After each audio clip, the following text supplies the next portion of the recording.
Hello, beautiful souls. Welcome to week 5. Oh, goodness, I can't believe I'm saying week 5 already. It's so gone so quickly because we're doing something we love so much. So we have an overview of the nodes. We have an overview of Chiron. And now the next step to this little end, this 6 weeks, is our overview to transits. So ultimately today, this week, we will be just talking a little bit about transits, what they are, the planets, and then the planets, and some key sort of points around what happens when that planet transits, which is moving through your chart. And then next week on week 6, we will share about the houses, when that house is activated by a transit. So I am not going into every planet, going through every house and every sign, because that is what I'm going to show you, this amazing book. Okay, mine is like falling to pieces. It's like wrecked and going crazy. This book is an astrologer's handbook is what it is. And I've had it for, I don't know, maybe like 5 years. So not a long time, not a long time. I was given it to me. So yeah, I reckon about maybe 5 years, not long. And this is transits. So 2 weeks ain't going to cut it, right? I can hear you. I am not getting through all of this in 2 weeks. I'm not getting through all of this in my lifetime, probably. Because this book, which is, let's have a look here, it's 500 odd pages big and thick, goes through planets, not the nodes, planets, and not Chiron either, from memory. Goes through the planets, when they aspect another planet, and them going through your house in a beautiful way. It's a little bit old school. Some of it I'm like, again, we become our own astrologer in the way that we feel astrology. So not every single time I'm researching or something, that planet through that house, I feel like it's exact, because there is some old school stuff when it comes to Saturn. It's around losing money and stuff like that. And whilst I'm not saying that it definitely won't happen, I just, you know, you all know my lens. I'm not a lens of fear. I'm a lens of truth, and I will definitely talk light and dark, you know, good and bad. But yeah, there's some things in here, but this guy, like seriously, Robert Hand, he has a couple more books like this. I don't have them, but I've looked at getting them. I just haven't got them yet because they're just on my many astrology book list. But to understand transits in much more detail, 500 pages more detail, this is the book, Planets in Transit by Robert Hand.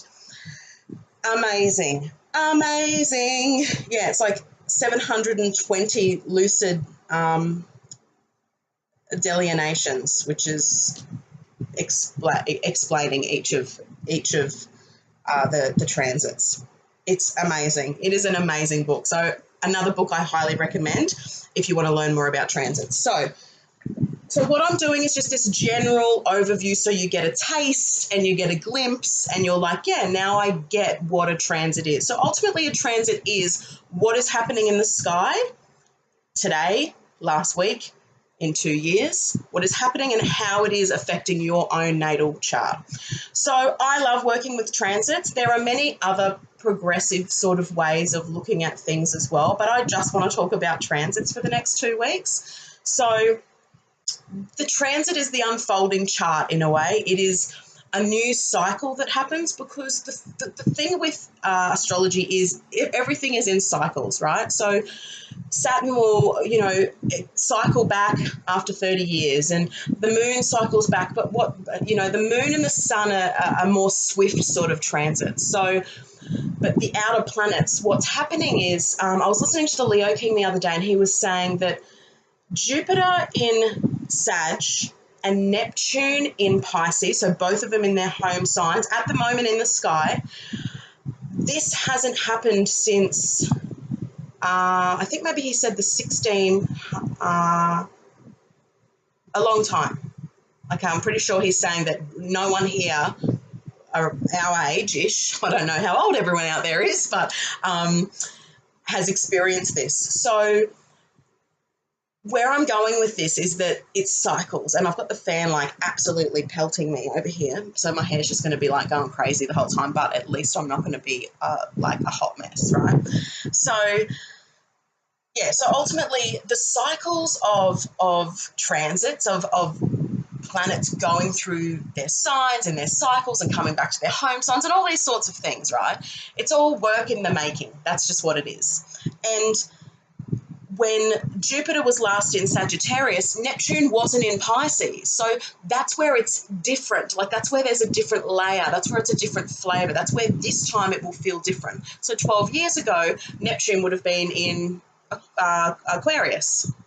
Am I getting my signs right? Yes, I am. Neptune would have been in Aquarius, right? So that means that this cycle, we've got, Jupiter in Sagittarius, which is at home, and Neptune in Pisces, which is at home. So this is a very different flavour to this cycle. So it's the whole same but different thing. Like Jupiter in Sag is Jupiter in Sag. But this Jupiter in Sag will be very different to 12 years ago Jupiter in Sag, because the planets were in different signs. Saturn would have been in a different sign, so on and so forth. So that's where the transits become really interesting to understand, not just what's going on collectively. It is very important to understand what's going on collectively, but really to understand how that's affecting your individual chart. And I think that that's the key here, is that you're wanting to understand how these transits affect your chart. And next week, in week 6 video, I'm going to show you how you can find the transits, okay? So stay tuned for that exciting little piece of information. I mean, most of you probably know it. It's not a secret. It's very common, but I'm just going to show you so that you can find it easily, yeah? So transits are the unfolding chart. Like I said, we've got these different cycles happening, so everything's going to feel a little bit different. And you know what? In 12 years, when Jupiter is in Sagittarius again, Neptune is probably, out of Pisces finally, and will be in Aries. So what's that cycle going to be like? It's a whole different cycle again, yeah? So that's where these transit elements come from. So I always explain it to my my clients that you look at your natal chart and then you have the planets on top, like what's happening in the sky now, dancing on your natal chart. So the planets which, are then going to touch your own planets, they're going to move through the houses. These things are important, yeah? These things are important. And there's certainly other more advanced things that you do as a reader to look at other things that happen in the chart, which are, which can, especially from some astrologers, definitely more important. They say that stuff's more important, progressions and solar arc and stuff like that. And I love that. I'm not going down that path here, but transits are important and a very great basis to get your head around so you understand collective and personal. It's all about the personal and the collective consciousnesses and bringing them together. You understand the signs. You're understanding the houses. I mean, I know that you're still getting used to everything. Again, it's a language that you must learn. We can't go and learn fluent Spanish in 12 weeks. Yeah, we just can't. Like, it's impossible, unless you've friggin' genius, ninth house, friggin' crazy. Maybe you could, but even then, it takes a lot. So when we're speaking the language and we're understanding the skies, of course, everything starts to become a little bit more fluent and a little bit more effortless and seamless, and we just get things, yeah? So be gentle with yourselves. If you're still collectively putting pieces together and you're still, there's no silly question, you can ask me any question.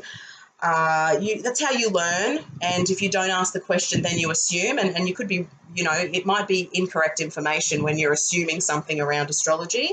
So it's better to ask and to be yay or nay than to hold on to an assumption because you think you shouldn't ask. Well, you should, and I still ask questions. I still talk to astrologers and go, what do you think of that? And how would that transit, blah, blah, blah. We want to keep learning and growing. That's the biggest thing. And so if you're on this journey, whether it's just for your personal or you want to continue for a million years like me, that's awesome. Then we learn that it's never ending. I think that's the thing that I've said all along, is that this is a never ending journey. It's not a journey of, now I know astrology. I'm done. I can close the books and go out and teach and talk it. No, I believe that it's actually to be lived personally. It's not just a taught theoretical, fundamental, from a book.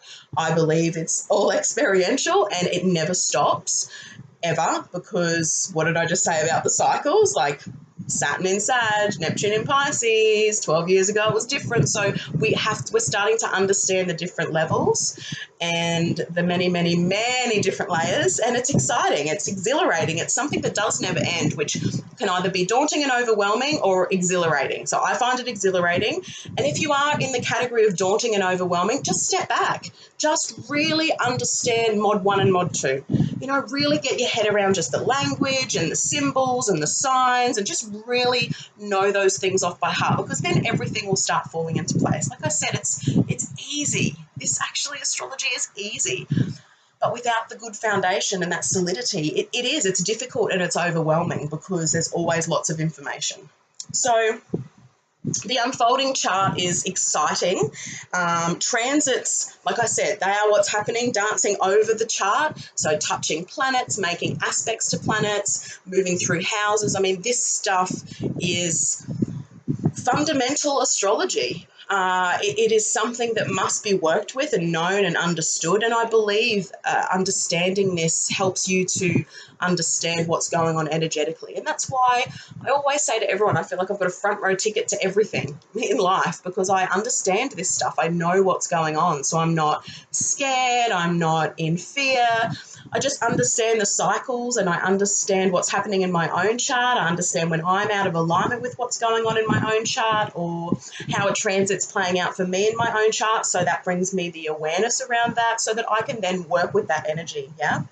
So in your notes, I've said, nothing's happening to you, that the planets aren't responsible for what's happening in your life. You are responsible for what's happening in your life. But what a transit does is it shows you the energy. It's the external environment impacting your chart and how you are then going to navigate that.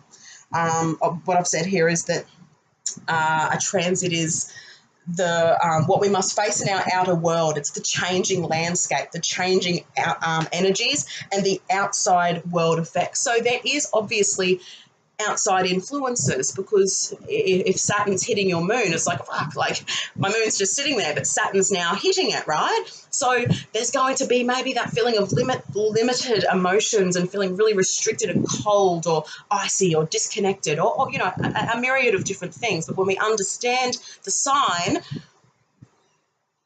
when we understand the planet, then we're understanding a transit. So this is just another quite an effortless, seamless layer to go on top, because it's just, the planets, the signs, the houses. Now we're going to look at what happens in the sky as all of that starts to dance around our own chart, yeah?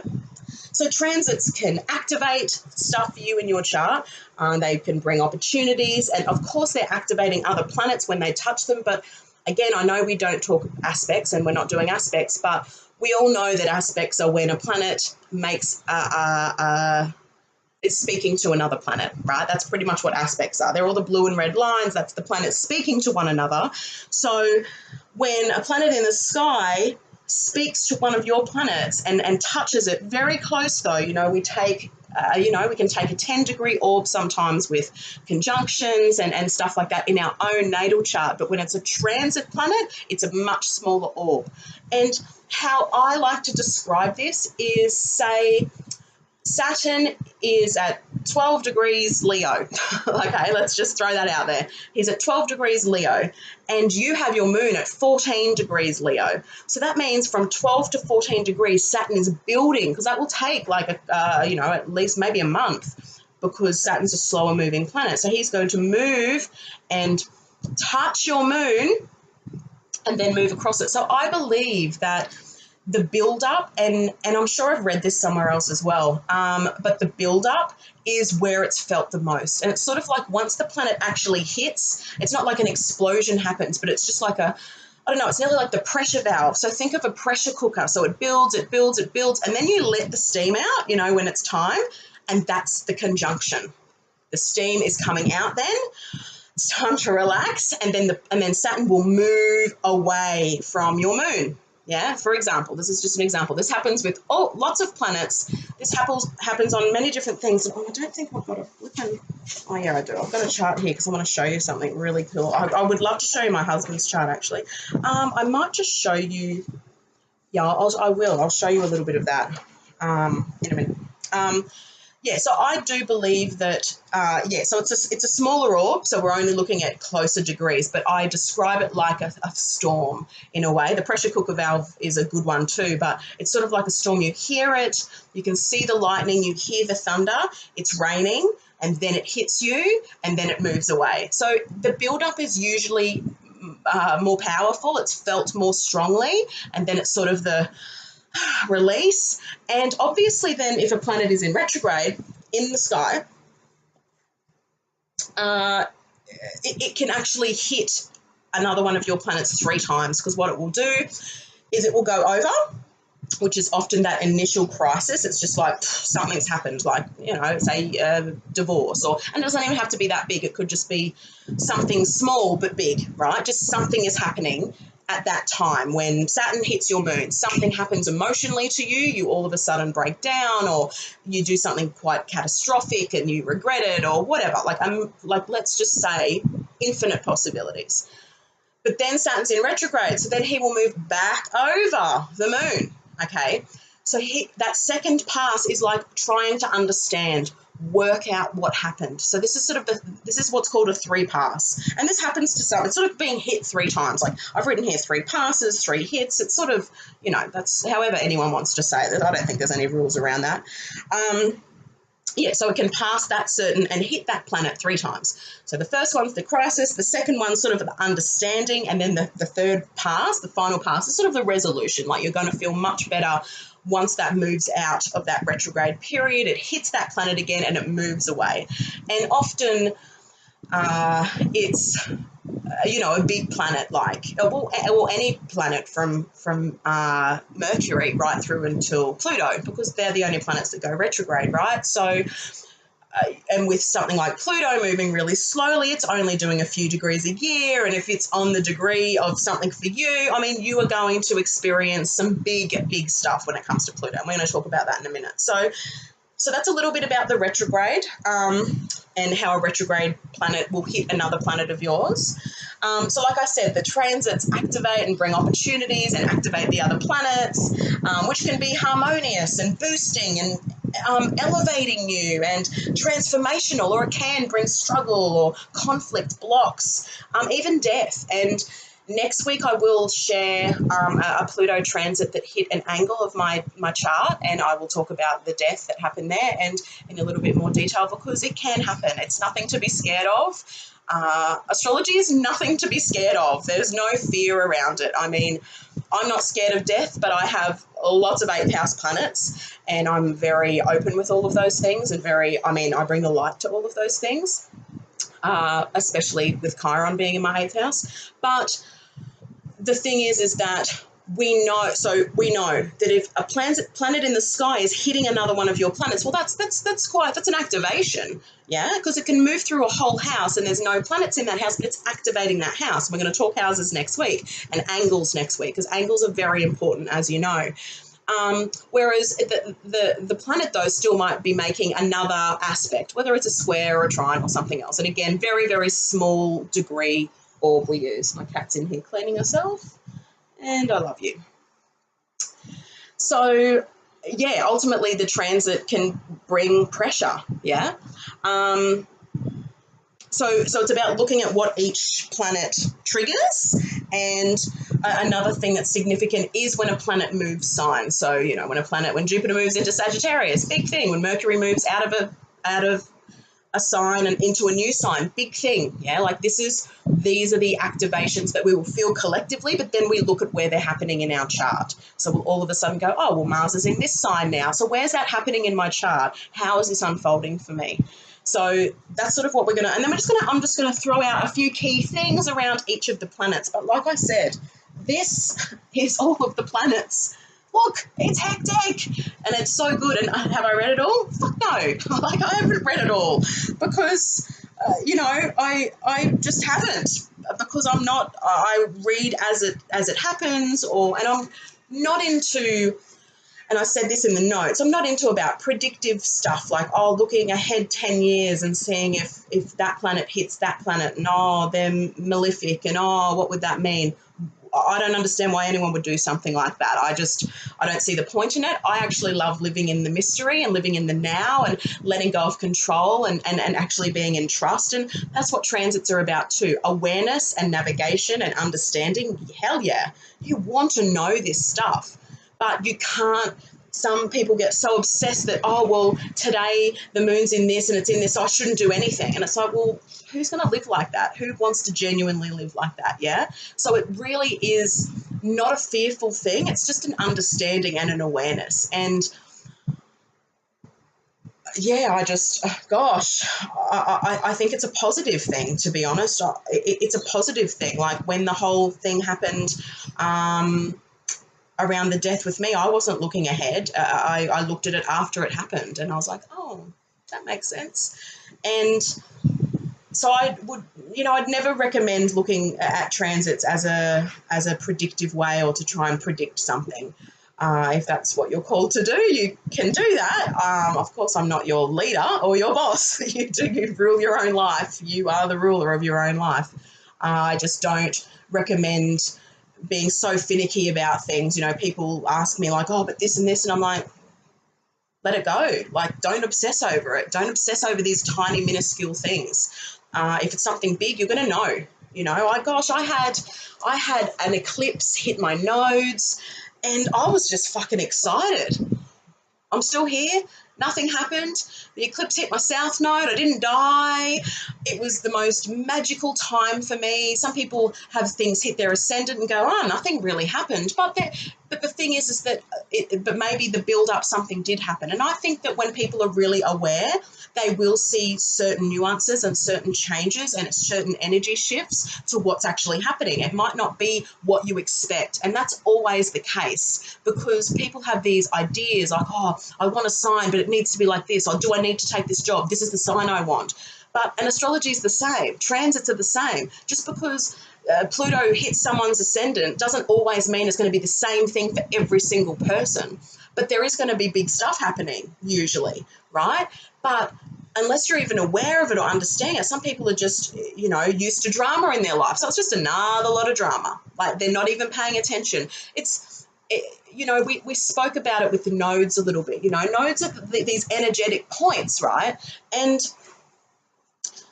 they're subtle. And I do believe some transits aren't as kapowy as other transits, right? So they can be more subtle. And unless you are in tune and living astrology and maybe breathing it and really, it's like your cells and it's your body, you will see things happen. I mean, I've had my nodal return, but it didn't, which is a once in 18-year thing, but it didn't mean, oh, all of a sudden I'm famous or all of a sudden I got $1 billion. Like it was nothing like that, but it was the most subtle, incredible experiences day after day after day for months for me. The build up for that was incredible. I felt it. I knew it. I took advantage of it. I moved into that space gracefully and graciously and with awareness and with intention. And everything just kept unfolding. So it's letting go of expectations, appreciating everything, and going where the energy takes you, I believe. Yeah, this is just my way. This isn't the way. It's certainly not the way. Every person will do it differently. But to get like a really good insight, you can read here that Mercury, it has Mercury through all the house, like transit, Mercury transiting all the houses, then Mercury square Venus, Mercury opposing Venus, Mercury trine Venus, Mercury conjunct Mars, Mercury sextile Mars, Mercury square Mars. So it's got all of each planet touching each planet in the chart in a transit. So it's definitely like, once you start getting serious, it's definitely a book to have. Yeah. So I'm going to give like a lot of fun stuff today for this week so that you can just start to oh my God, my cat's going psycho. Frick. When they just like sprint? She's sprinted, she's jumped on the couch and freaked me out like someone was in the house. Flipping hell. You should have seen her yesterday. I mean, it's not going to be yesterday. But hilarious. Just like, I think she was being attacked by a bird, like, just like being like, and then she's running around the house and then she like jumps up and looks out the window to find the bird. And then she comes into the office, which is that way. You don't know, but it's that way. And then she gets on my chair and she looks out like a meerkat. She is freaking, like cats are fucking entertaining, aren't they? Okay, so ultimately, each planet in the sky and how long it takes to go around your chart. Look, we pretty much have this in Mod 1, but I've just given it all on one page in your notes so you can just look at it and understand it. So this is all approximately-ish, because sometimes it can be a month out or a day out or a year out, or, you know, it's different. It's just not always exactly the same. I don't think it could be. Well, it's approximate, right? Especially with retrograde Mercury and Venus. Anyway, so the sun takes a year to go around your chart. The moon is approximately 28 days to 30 days. She will do the whole chart in a month. And remember, the planets move. The planets go in the opposite direction. They move from house 1 around to house 12. So they're going anti-clockwise, is what it's called. And then the nodes go clockwise. They go in the opposite direction. Yeah. So the sun is 1 year, the moon approximately 28 days to 1 month, Mercury is approximately 1 year. Because of retrogrades, it depends, because it can stay in a sign for a long period of time when it's retrograding, but usually about a year. Venus is about 18 months, again, because it retrogrades every 18 months. So again, it's going to take a bit longer while it retrogrades that planet. Mars is approximately 2 years. His retrograde is approximately every 2 years. Jupiter, whereas Jupiter, Saturn, Chiron, Uranus, Neptune, and Pluto, they all retrograde for 5-ish months a year, around about.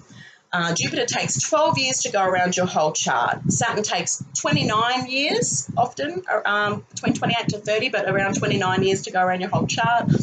Chiron is approximately 50 years to go around your whole chart. Uranus, 84 years to go around your whole chart.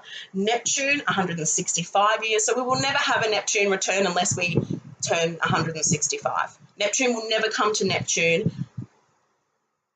back in our birth chart. Pluto, 248 years. We will never have a Pluto return. That's probably a good thing. And we know that the nodes take around 18 years to go through because we've just all learnt that. So yeah, that's a little bit about transits and all of my just talking, sharing. Now, the sun and moon transits aren't these big things because they're going around, the moon especially goes around your whole chart every month, okay? So I don't pay huge attention to these things. I would be more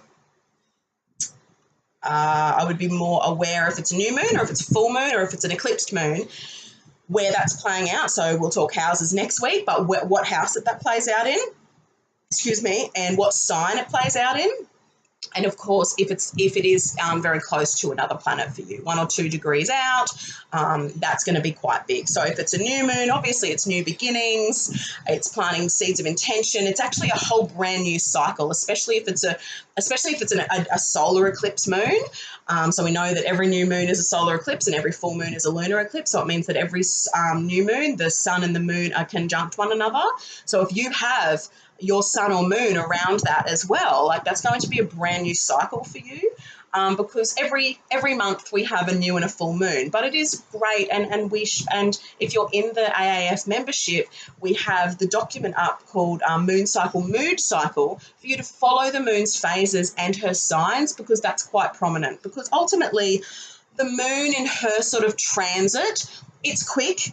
She passes through each sign around 2.5 days. And, my little keywords are really just about moods and intuitive messages and just about your emotional responses or reactivities, but that all, again, depends on the sign. So with the moon, because it's such a transient planet, it's activating those same things every single month. Like, it's just what it does. So that's why the handout, the Moon Tracker, Mood Tracker, in the membership is great, because you can start looking at, so every October I feel this, and you're like, because the moon hits my moon, or the moon blah, blah, blah, or that full moon in October is the moon that activates, activates my Saturn, and it feels heavy and I feel cranky, yeah? So when you understand the signs that the moon is moving into, that's going to give you more awareness around the transit moon. Because, we just say, the transit moon. I mean, it's fleeting. It's a fleeting thing. The moon is the most unstable and changeable of our zodiac. So we must be aware of where she stirs up in our chart, okay? Because she's traveling that whole chart every 30 days. So it's about the awareness. So what house she's in, what month, I mean, 2 days a month, you know, it comes down to your own cycles, your own natural menstrual cycles. You can really start to articulate, yeah, like so many amazing things, understanding what sign she's in every month and what house she's in that month, and going, wow, yeah, I do always feel this on that full moon of the year because of what it's doing here. So I would be paying more attention to the new and full moon. So new is obviously, yeah, planting new seeds. It's a whole new cycle. And of course, a full moon is definitely releasing and letting go and healing. Basic stuff. The sun, again, so yes, the sun, he takes a year to go around, but again, he's not, he definitely impacts. He's the sun. He lights everything up. I pretty much have just said, look, he lights up that area for a month. So whatever house he's going through, whatever season we're in, so whether we're in Sagittarius season or Libra season, wherever that is in your chart, that's what he's lighting up for a whole month for you. 30 days of that energy, right? So he is there lighting up that. So if it might be your financial house, well, it'll be the finances for Sag month because you've got Sag in the second, yeah? See how it all just starts to like accumulate and come together. So, but the words, I've just put sort of like 5 key words for each of these guys, and then whatever extra notes you want to take. So I just see, yeah, he lights up that area for a month. So it's all about energy and physical stamina and vitality. You know, you're going to feel good and confident. But I mean, depending. So maybe every Sag season you feel shit because the moon hits, the sun hits Saturn, or every, even though Sag season's beautiful. So, you know, every Virgo season it hits your Saturn and the sun hits Saturn in that house, and you're sort of like, oh, I always feel a bit, I don't know, lonely. I always feel a little bit lonely in that month. So that's why I love the whole cycles and the whole transit stuff. You start to understand the moon and the sun, which are our luminaries. So yeah, they're not going to stay in one house for as long a time, and they're not doing what some of the other planets will do. However, and they're not sparking that stuff, but they're who we are in our feelings. Yeah, the sun and the moon, it's our everything. So it's really important to play out, you know, give yourself a beautiful 12-month thing. And I don't know, maybe me and Amy can create something cool for our membership group, or I don't know, well, we'll do something. But yeah, just the 12 months of going on. So every Libra season, you know, the sun's lighting up my 7th house, or my sun's lighting up my 8th house, or my sun's lighting up my 10th house. How do I feel then? Do I feel, and what planets are in that house? So when the sun's hitting those planets, and it's like, oh yeah, I do actually feel a lot of energy, or I feel, you know, that's why we usually feel really good on our birthdays, right? Because the sun has come back to where the sun is in your chart, happy solar return, and if you're like me, I've got lots of stuff that touches my sun, so there's lots of joy around and happiness, and you know, and I love doing deep, beautiful things because my sun's in my 8th house. So that's my Taurus season. My Taurus season is my 8th house. So you're going to look at the seasons of the cycles of the sun and the moon, and how they're actually impacting your chart and how they make you feel at that time of the year. The whole year is a cycle. You know, every 12 months is a brand new cycle. Every month is a brand new cycle. When it comes to the moon, she goes and does your chart again. So what did you learn from last month, or how do you feel this month? Yeah. So that's sort of sun moon. So we have Mercury. So when Mercury is transiting somewhere, transiting something, ultimately it's just about understanding what Mercury will bring, right? So Mercury can bring clarity and new ideas, new information, a real eagerness to learn, to grow, to want to know more, to expand the mind in a different way to Sag, but, you know, the same sort of thing, because what is, you know, Saggy and Gem, opposite, and which is Mercury, Gemini, it's about learning and assimilating ideas. So ultimately with a Mercury transit, there's this curiosity, you know, your curiosity increases. So, you know, when Mercury's going through your 3rd house, maybe you feel that, like, oh, that's when I started taking a course. That's when I started teaching. That's when I started learning a new language. Like you can go back and you can pinpoint everything.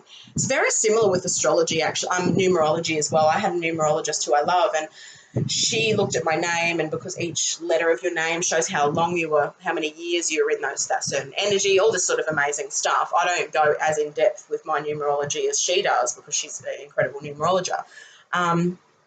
But I mean, she could tell me when my mum left, and I mean, I could see it in my chart, but she could see it in my name and in my numerology. So I mean, it's very similar with transits. You can look back you know, sometimes looking back gives more insight because you can see when something happened, and reflective and what is it? Hindsight. And it's funny because I always say to everyone, I want to be everyone's living hindsight, that you don't need to create illness, cancer, drama, divorce, stress, heart attack. You don't need to create any of those things to change.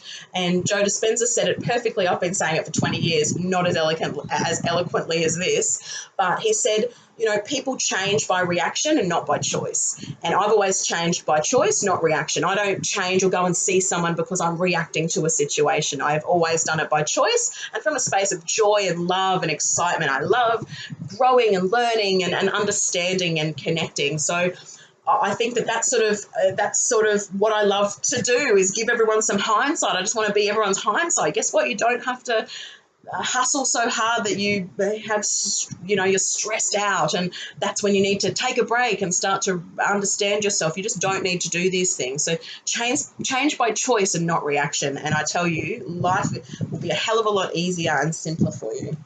Anyway, there's my mercurialness going on. So ultimately, yes, Mercury opens you up to new ideas, new information. There's an eagerness to study and learn. It stimulates your mental awareness and your logic, and opens you up to change, and opens your mind, like wanting to learn information. It's gathering knowledge. That's Mercury, right? That's Mercury in Gemini. Like, well, that's my placement, but you know, it's learning more. Like, I want to keep collecting information, and I can read something or watch something, and I get it straight away, and I can then integrate it into my practice or my work or my home or my life, because my mind is just like a flippin' sponge when it comes to things I'm interested in, because we all know I don't want to read like shit with details and instructions and stuff like that. That to me is like, well, I'd rather be reading a chart or something, like something that's actually helpful, not how to put something together. Someone else do it for me or tell me how to do it. I don't want to waste my time reading it. So yeah, Mercury transits are really about broadening the mind and wanting to learn more and becoming curious and collecting information. So it can also, on the negative, be a lot of mental clutter and scattered, too much information. And again, we've got to remember that Mercury is a planet of mental tension as well, and stress and worry, and two in the mind. So depending on where it is in your chart and if it's touched something, you know, there can be sort of anxiety, nervous tension, stuff like that. Like a lot of Gemini suns I know are just like zing, zing, zing, zing, zing, like they cannot sit still, especially if Gemini is strong in their chart, or if their chart ruler is Mercury, and then they're very Mercurian with lots of Virgo, or a full Virgo house. I mean, this is the sort of things that we start to look at with people. So obviously a Mercury transit for them in a certain place is going to activate all of that, and without the awareness to really go, oh, Mercury's like hitting my own Mercury, or Mercury is going over my Gemini sun, so I need to take a step back and not be doing, because lots of Geminis I know suffer from nervous tension, anxiety, can't sit still. Like it's just all this like zing, zing, zing, zing. Like they just can't just chill. And I mean, my Mercury is in Gemini, so you would think that my mind's like that, but because I remember reading something really cool, that if Mercury has passed your sun, it's better.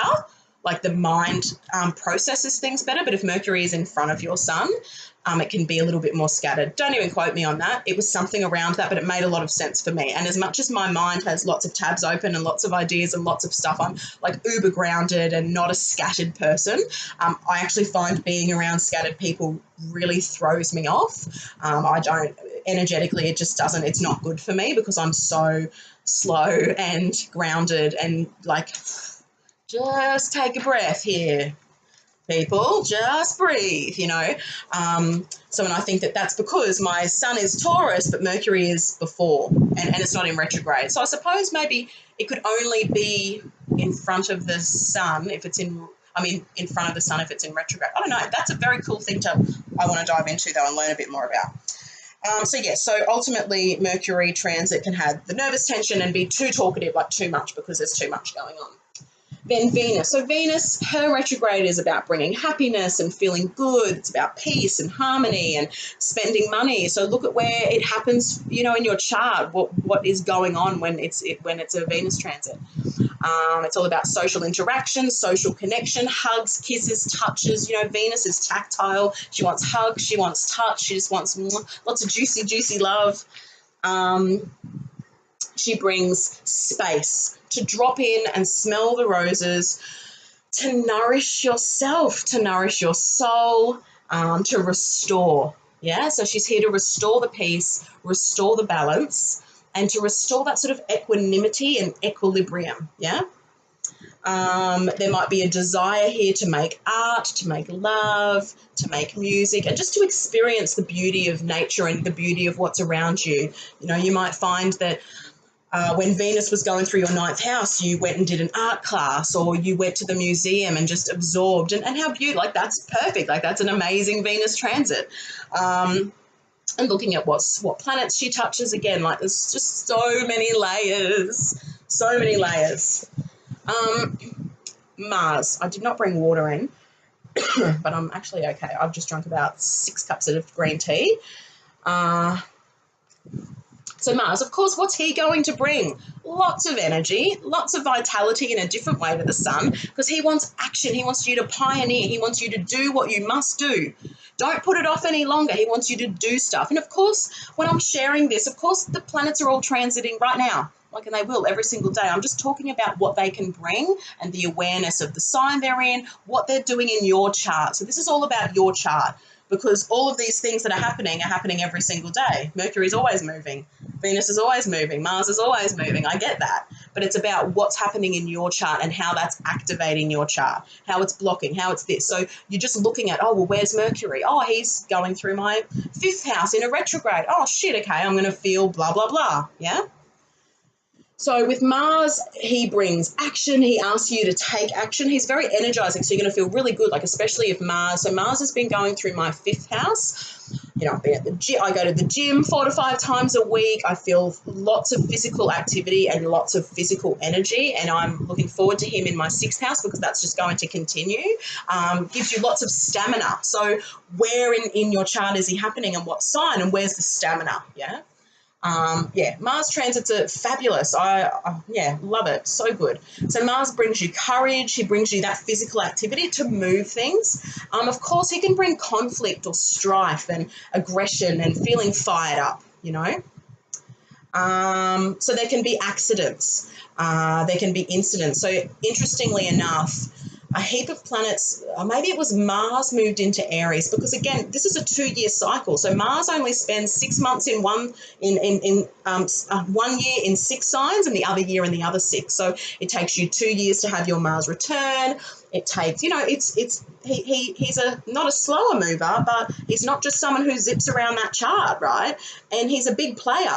And interestingly enough, when you look at, when people can go back and look at car accidents or whatever happens, Uranus and Mars are often players in that. So there was often a certain Uranus transit happening on a certain planet or Mars, something like that, right? And interestingly enough, when I'm sure it was Mars moved into Aries, when my youngest daughter was little, so she was only the year before prep, she had put her hand on the stove and she has like a big burn here. So she was reaching for a piece of fruit, and I just cooked oats, and like we've just got the flat ones, so they stay hot, and she mustn't have seen the red. Not that, she was little, and I must have moved the fruit. It was horrible, horrible.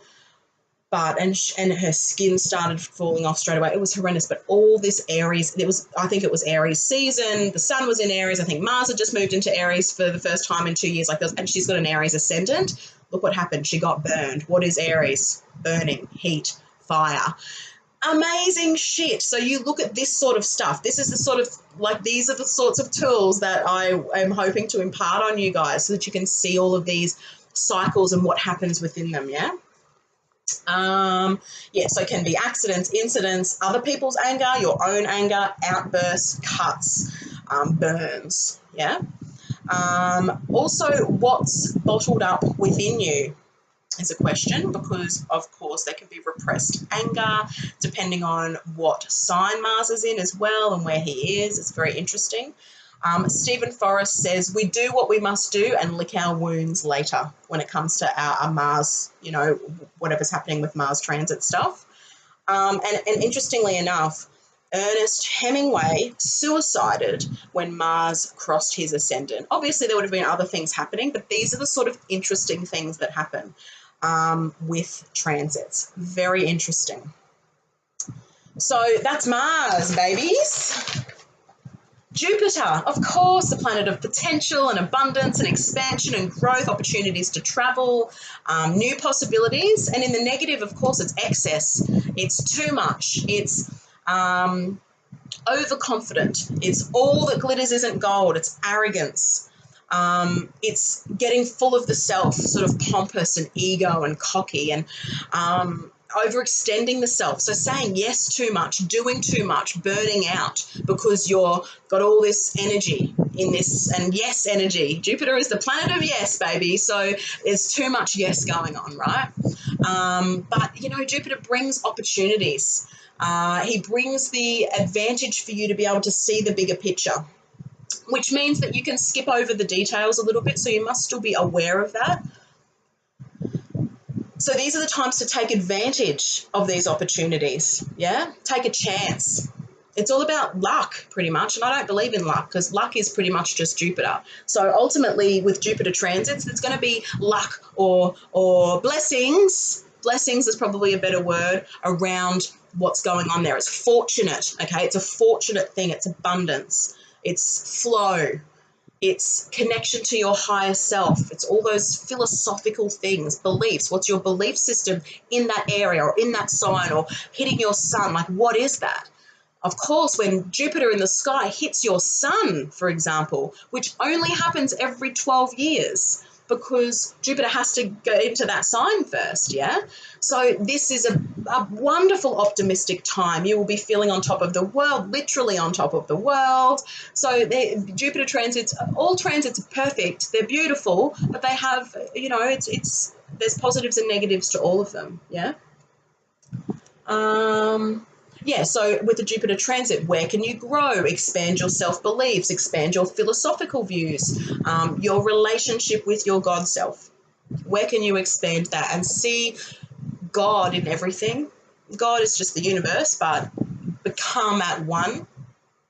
You know, it's a very seeking guru time. So where are you your own guru? Where are you still sort of maybe, you know, guruing someone else and putting a leader up in front of you and thinking someone's better than you? It's very superior complex, inferior complex, because where there is superiority, there is inferiority. So if anyone feels superior, well, then they think other people are inferior, which then means sometimes they feel inferior, right? And it's the same again. If you feel inferior, it means that you're putting people in superiority complexes, right? So Jupiter can bring up that sort of stuff, that sort of superior, inferior complexity. Yeah.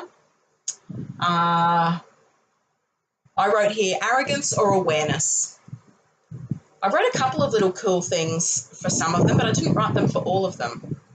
They just sort of come out, you know, when I'm channeling and writing and getting ideas through and researching, stuff just comes out. It just flows, baby. It just flows.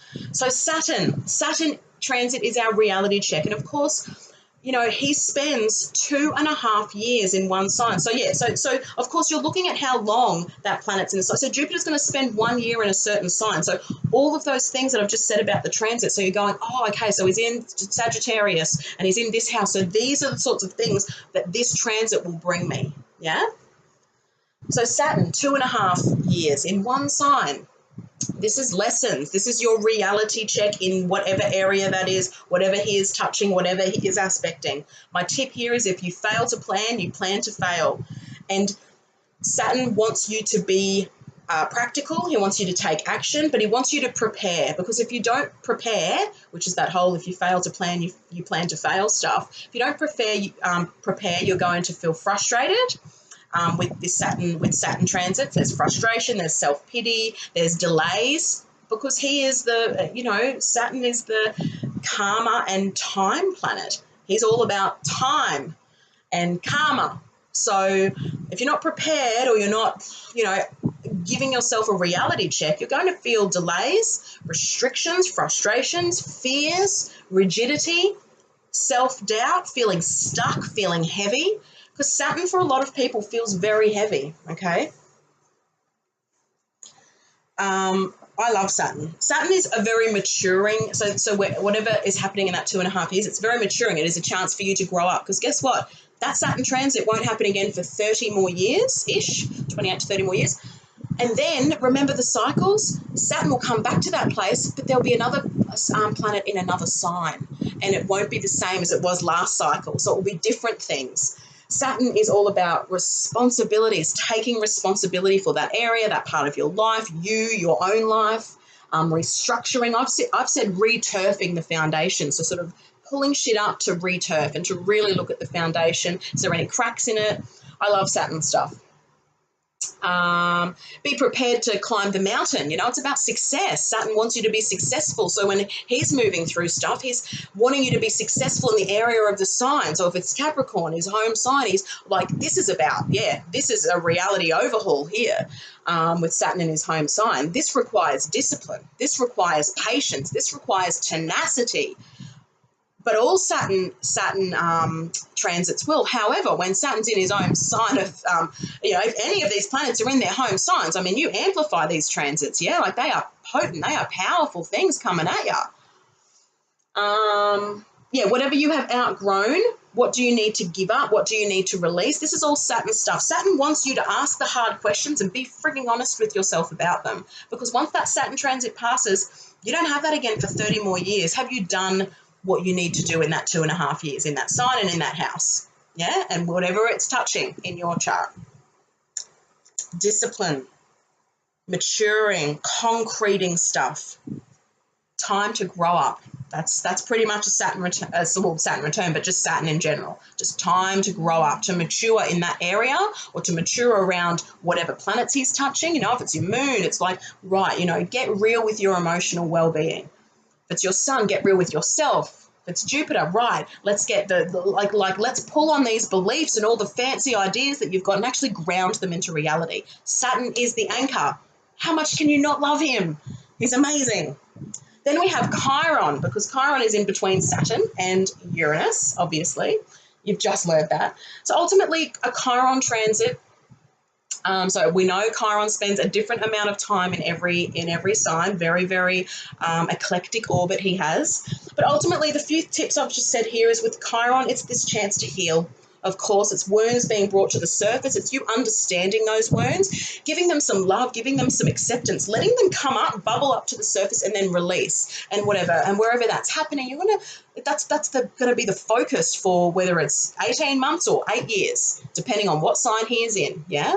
So you want to understand where Chiron is and what he's going to be activating, touching, what house he's going to be going through, because it's a once in every 50-year experience. It's pretty much it's pretty much like once in a lifetime, okay? Because by the time he comes back to your Chiron and you're sort of starting again, it's 50 years again. So you're going to get it's going to come around, but it's quite once in a lifetime stuff, because once you're sort of 50, you've done so much, and it's going to be very different when you sort of come around for that second round, right? Of course, Chiron transit's about mastering your own magician, being the maverick in that area, being the healed, the healer, the shaman, being that in that area. And we can only do that by what? I say understanding the wound, allowing the wound to be brought to the surface, releasing it, healing it, allowing it to drop the story of the old stuff and to move forward. And I believe that that's what Chiron is here to teach us. We alchemize our wound. We turn our wound to gold. So, yeah, Chiron stuff's always big, yeah? I could talk about Chiron forever, but let's not, because I've already just done that the last 2 weeks. So Uranus, now this is a once in a lifetime sort of thing, because he takes 84 years to go around the whole thing, the whole chart. So ultimately he is sort of spending around eight years in each sign, isn't he? And that's a long time. It's a long transit. So once we start to get to Uranus and Neptune and Pluto, it's a long time they are spending. So that's why it's very generational. And we don't, talking about Uranus in certain signs isn't like the thing that I talk about the most. I'd prefer to talk about what house Uranus is in and what sort of aspects Uranus is making, as opposed to what sign it's in. But you still want to look at the sign. If it's going to be in one sign for a certain amount of time, where is that in your chart? It's going to sort of bring out where this transit's happening, and it's a once in a lifetime thing. So, of course, Uranus is going to bring sudden and unexpected changes. He wants, you feel like you want to break away from what's normal, what's expected. It's this breaking out of the box sort of feeling. It's like a feeling of freedom, because we don't. So this is the thing. This is what I want to show. Oh, no, I'm going to show you with Pluto, because it's really flippin' cool. It's really awesome. But I'll show you now, because why not? Let's just do this. This is my husband's chart. And this is just what I want to show you. This is a really cool way of putting this into perspective, okay? So I want you to see that Pluto is in Libra in Joel's third house. I don't have a pen in here, but I'm sure you can see it, right? Just here, yeah, so you can see that. So what we are looking at is that means that from Joel's life, when he was born, this is where Pluto was. Pluto is only in Capricorn, so it is only moved here. And look where all Joel's planets are. Yes, that means that Pluto, the planet of death and rebirth and transformation and fucking going to hell and back, right? It means that it has touched. It touches Jupiter, then it touches Uranus, and it's Neptune, and then it's still got to come up when it moves into Aquarius. So it's only moved a quarter of and you can see it in your own chart, right? So so you look at mine. My Pluto is in the first house. Here she is. Here he is, just up here. So in my 37 years of living, he is only in the fourth house here. And there's nothing in the fourth house, as you can see. He is in Capricorn right now, and he's in the fourth house. So you can see that, yes, he's made other aspects, but he's actually only moved like from 22 degrees of Libra when I was born. He has moved to whatever he is now, like, I don't know, 20 degrees of Capricorn or something, right? So he has only touched two of my planets, as in like at conjunction. I think that a transit planet conjunct is the most powerful. And look, you're going to read, if you get Planets in Transit by Robert Hand, he talks sextiles, he talks the trines. Of course, you talk on your angles, because they're very important, and he talks trines, sextiles, squares, and oppositions. Yeah, the four main aspects, right? And they're all important. I'm not saying they're not. I think the conjunction's the most important, because it's a planet on top of another planet. If it's opposing it, you're looking at very, very small degrees. So an opposition, obviously, so Pluto is in Capricorn. So an opposition would mean anything that you have in Cancer, Pluto is opposing, but it needs to be a small degree. So if Pluto's at 19 degrees and your sun is at 1 degree, it's not happening anymore. Did it happen? Absolutely it happened, but it's not happening anymore. Yeah, you see that? So that is the cool thing about watching what's actually happened, especially with those slower moving planets. I mean, look, then we look to Neptune. Neptune for me is there in the third house, you can see, in Sagittarius. And Neptune is only in my sixth house. So from birth, it's only moved to here in 37 years. Well, because it takes 165 to go around the whole chart, right? So these are the cool things to look at. It's the same. But Uranus is here in my chart, and it's coming all the way up here. And it's going to touch all of my Taurus stuff if it moves into, and maybe you're watching this and that's already happened, and that's awesome too, but this is what's happening, right? So I haven't had really any of these outer planets make conjunctions to a lot of my planets. I'm about to experience that. When Uranus comes into Taurus in 2019 for 7 years, he is going to touch my Mars, my Chiron, my Sun, my Venus, and then my Mercury is 1 degree Gemini. So until he is sort of at 2-3 degrees Gemini, I am Uranian, man. So look out. I will not look like this. I will not be like this. Everything about me will change, because that's just what happens with Uranus. Let's talk about Uranus now. So I just wanted to show you that, because it's fucking cool, man. Like, that's the cool thing, is that, and I've showed my husband, because he's been through a lot, okay? And I mean, we all have. I'm not saying that but when you've got Pluto touching most of your planets, and you've only been alive for 36 years, and I've been alive for 37, Pluto hasn't touched 2 earlier on in my life. So what I could do is I could go back. Oh, when Pluto touched this is when I was left by my mother. When Pluto touched this, that's when I was, you know, like when something really big happened with my family, or, you know, I was told that I wasn't good enough right at that point, because you can see, you know, Neptune's illusion, Uranus is chaos. So when Pluto at 22 degrees actually hit my my Uranus in the second house, that would have really brought chaos to feeling secure and safe. And I mean, I want to go back and actually have a look at the exact date. I actually haven't. I thought about it the other night, getting in the lead up to doing this week 5. But I will before our live, because it's really interesting. I want to know exactly, because so for me, it was my early childhood. Pluto in my first, Uranus in my second, and Neptune in my third. That is early childhood shit. Like, I've got Pluto touching my Uranus and conjuncting my Neptune. So they're really big things, you know. And then Joel's starts in the third and moves to his 6th house, right? And it's touched so many planets in between. So that's transit stuff. Like, this is just big shit. This is big stuff. Like, I love this stuff. But so Uranus, so what Uranus is going to do is bring sudden and unexpected changes. Again, yeah, breaking out of that box. It's an individual, your own individual. So Uranus is about your personal and individual consciousness, whereas Neptune's about the collective consciousness and even like the unconscious consciousness. Yeah. So your individual and personal consciousness is activated with the Uranus transit.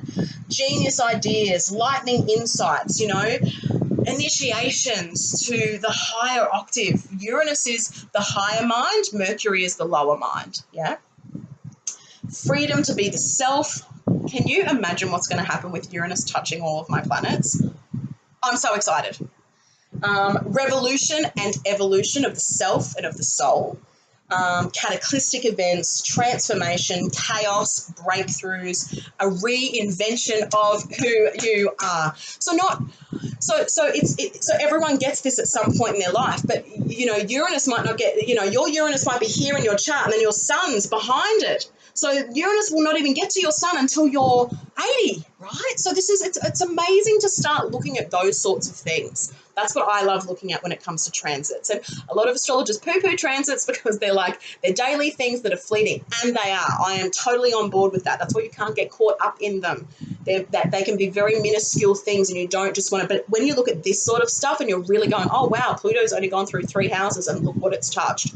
Holy fuck balls. It makes sense. You know, when I showed Joel that, it actually like made him like breathe. I felt like 50-ton lift off his shoulders. He's like, fuck, this is just my chart. I showed him my chart. He's like, hasn't touched anything of you. And I'm like, I know. That's the point. That is the point. When you understand yourself, when you master yourself, you master the universe, you understand it. And once Pluto comes into Aquarius, it's going to hit his Venus, which is, I don't know what's going to happen there. It's going to be very interesting.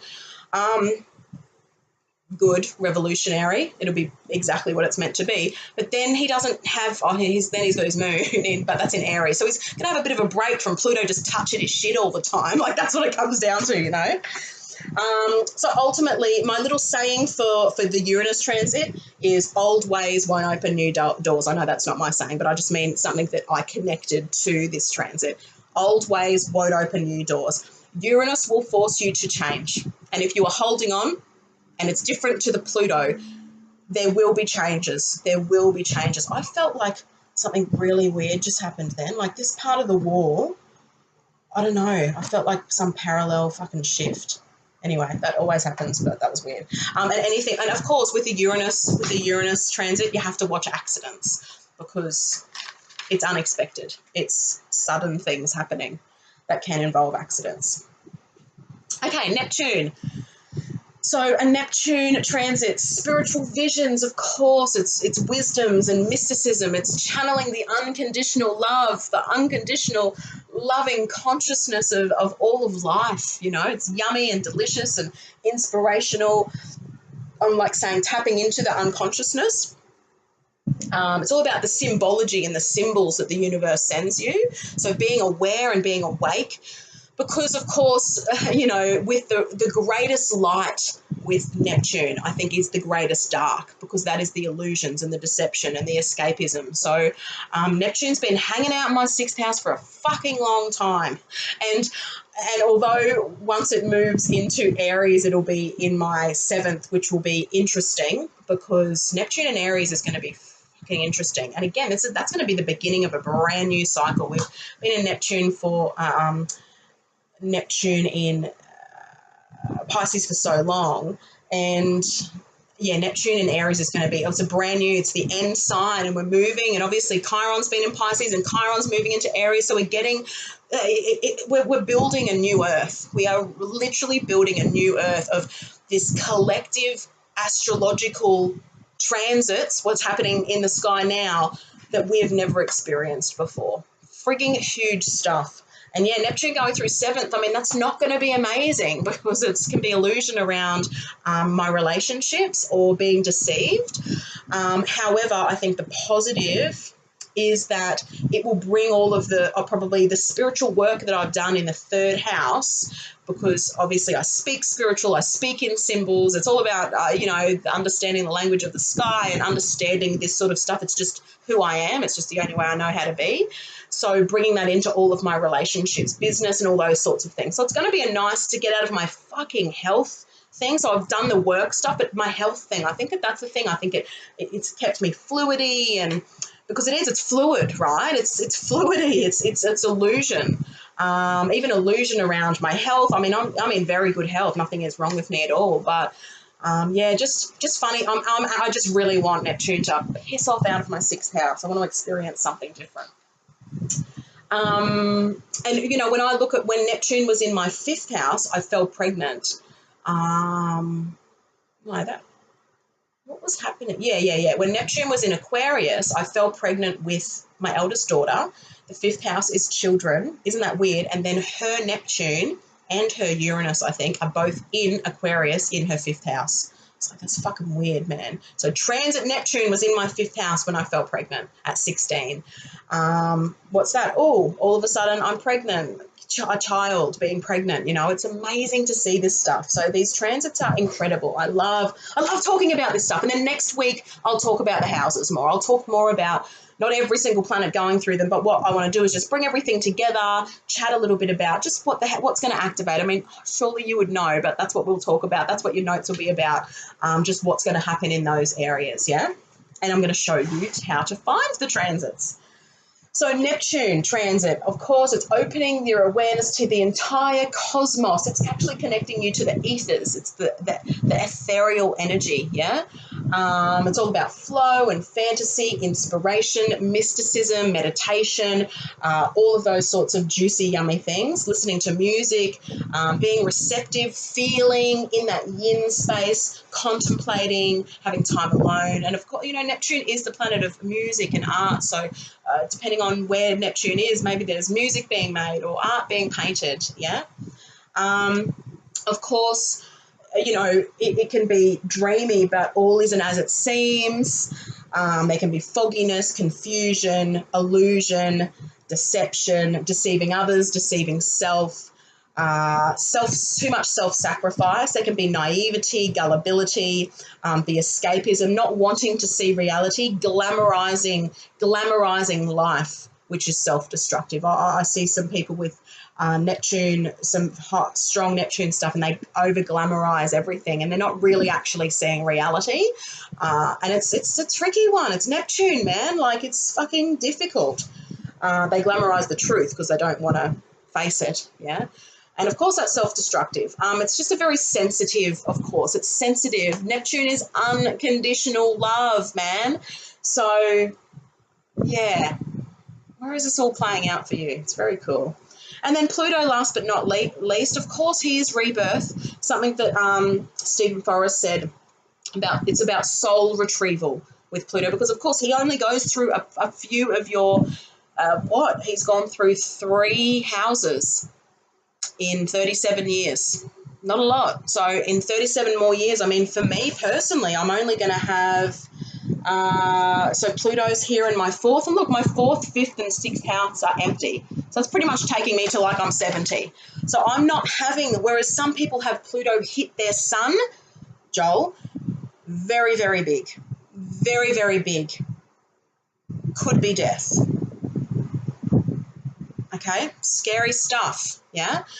So anyone who's a Capricorn, anyone who's been a Sag, or wherever anyone's going to be, depending on where it is in everyone's charts. But very big stuff. Yeah. So I will never have this Pluto hit my sun. Like Pluto will have to go all the way to Taurus before it will meet my sun.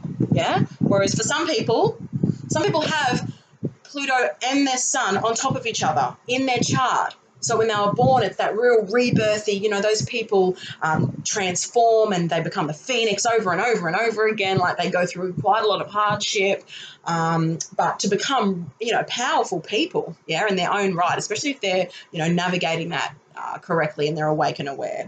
Power, not in a negative way, power in a positive way, yeah. So yeah, you start looking at your chart a little bit different, hey, with these transits and how far has Pluto come? How far is Uranus? I mean, especially with those outer planets. I mean, you're not so much going to do that you're not doing that at all really with Mars, Mercury, Neptune, Venus, Chiron. Yeah, Chiron, yeah, but I mean, he's nearly gone around my whole chart. Obviously not the moon. Jupiter spends 1 year in a sign, so he's doing a 12-year journey. Saturn, but those outer planets, which are three of my favorites, and yeah, I mean, it's big to look at that stuff, right? So anyway, so Stephen Forrest says about the soul retrieval, so this is a Pluto transit, going down into our own inner hells and facing whatever has wounded us in our lives, the humiliation, lies, and abuses we have endured. It's heavy shit, man. So my sort of things that I sort of put onto the Pluto transit is let go or be dragged, you know, the Zen proverb. 1 hour, 11 minutes, and it was 1 second when I said that. Yes. I mean, I love Pluto. I feel quite Plutonian, and ultimately I don't have Pluto making heaps of aspects, but you know, I know some people who have Pluto just touching everything and doing stuff, and they are heavy Plutonian, but I feel Plutonian just because Pluto's in my first house. Obviously, I have a stellium in my 8th house, which is ruled by Pluto. So I am Plutonian, so I love this sort of stuff. Like, this doesn't scare me. I don't have any fear around it. But for other people, there can be, yeah? So that's why there's the whole let go or be dragged. And then also, you know, what I've been saying pretty much this year is face the truth or the truth will destroy you. And that is Pluto. That is Pluto. So what he is doing is it's literally a rite of passage. When he moves through a house, like, that house will never be the same again, and it will never happen again in your whole life, because he takes 248 years to go around the whole zodiac. So whatever house he moves through is fucking clearing it up. It is a rite of passage each time. So it is very important to know where Pluto is. And when I'm doing overviews, I don't talk about Pluto. I really just I focus on Saturn and Jupiter, because they're not quicker moving, but it's nice to know exactly what's happening coming up for you with those guys. But yeah, it is like a rite of passage, really. It's about finding your own inner power. It's regeneration. It's intense. Of course, it can be a breakdown to break through. Deep growth. What you're doing is changing from the roots.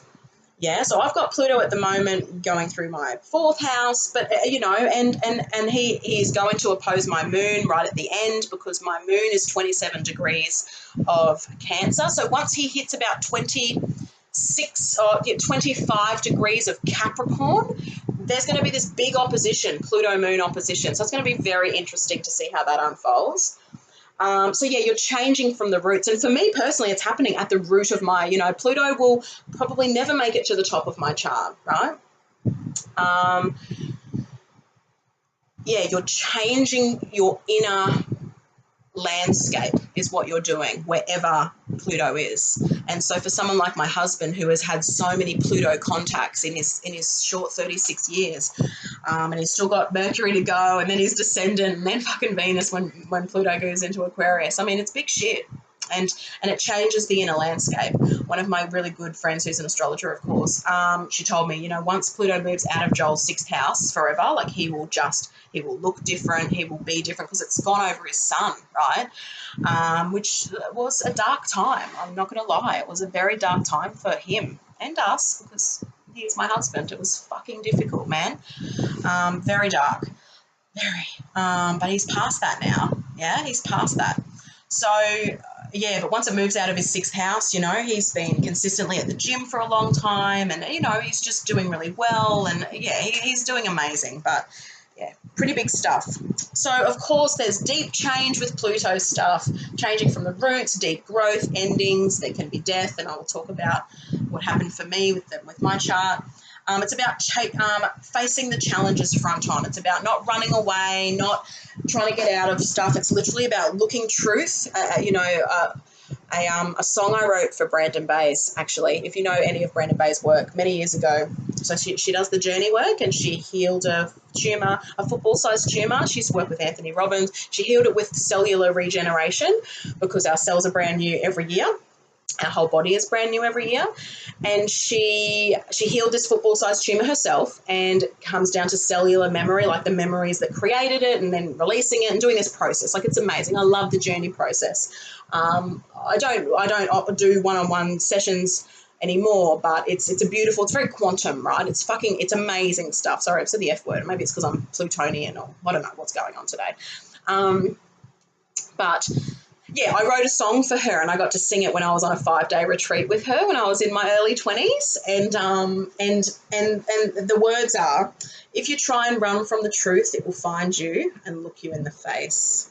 There's more of a song, obviously, but that line is, if you try and run from the truth, it will find you and look you in the face. So you can't run from Pluto. That's the thing. You just can't. He is in our chart. He is sweeping out the houses, sweeping over the signs. Death, rebirth, transformation, death, rebirth, transformation, right? That's what he's doing. So it's very, very good to be aware of Pluto and what's happening, and if you love him as much as I do. But yeah, have a look at how he's moved. Have a look at those outer planets and see what they've done in your chart, and we can chat about that in the live next week. And then we'll have week 6's video up, and I'll just be chatting about transits through the houses and just sort of what a planet through a house will activate. Then I'll go on to show you how to find the transits, and it will all be over. Mod 2 will be finished. It's been such a joy and such a pleasure. I hope that you've loved this week and you've gained so much from this week. I really, really thoroughly enjoyed sharing that aspect and that layer with you. And of course, there's a billion other things I could talk about when it comes to transits. But let's just keep it simple. That's my biggest message, is keep it simple. When you start overcomplicating things and bringing this in and, now I'm going to do that, like, it becomes so messy. If you can't off the top of your head tell me what Mars in the 3rd house in Leo means, don't try and do all this stuff up here. Yeah? Stay there. Until you've got all of that known, don't even worry about asteroids. I'm telling you right now. Asteroids mean nothing if you can't tell me where Mars is in yours, off by heart, maybe their degree, and maybe your whole children's. And I'm not saying that that's the rule. My heart's interest is for you to understand astrology, not just know a million different things and not be able to utilize it or speak of it with confidence or feel it or understand it. So it's very easy to go, well, now I'm going to go and look at 8 million asteroids. Well, what does that even mean if you don't know the degree of your Mars? Like, I could name my whole chart and all of the degrees that every planet's on.